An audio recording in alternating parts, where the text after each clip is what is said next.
One of the most common question I get on the channel is from the people who want to transition to be a cloud engineer from any other field. Let me share few of the tips which I have obtained not only from my own experience but also from a lot of other learners' experiences. First and foremost, I would recommend you to review the exam guides. These exam guides are available on AWS website and I will also put the link to them in the video's description. Then one of the best thing you can do is to enroll in AWS Skill Builder website. This will help you a lot. Not only it will help you to get a free access to the exam guides which I just mentioned above, but it will also enable you to learn in detail about the exam topics. Once you have done it, on the same skill builder site, you can go with the self-paced exam, which will enable you to understand the how the exam work, and you will also get an idea what you're up to. Once that's done, there are a lot of white papers on AWS own website and also in the skill builder which you can review.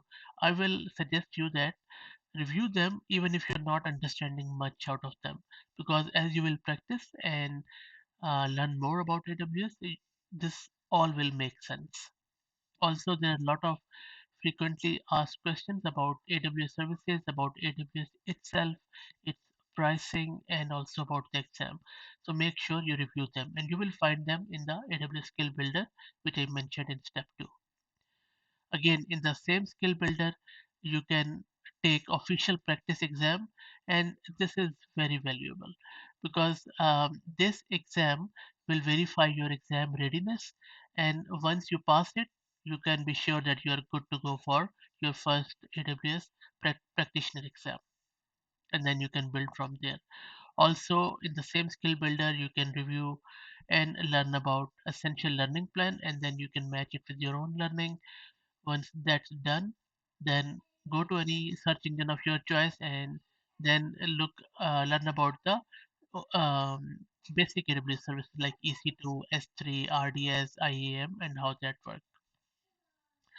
Then uh, go to AWS own website and see how pricing works. For example, what is how you can calculate the price of EC2 instance, EBS volumes, RDS, and so on. And then on the same AWS website, if you will just search it on the search engine, or even ask from ChatGPT or any other LLM, you can compare the AWS support plans. So you should be crystal clear as what support plans are available from AWS, and then how they are differ from each other, and what each support plan offers.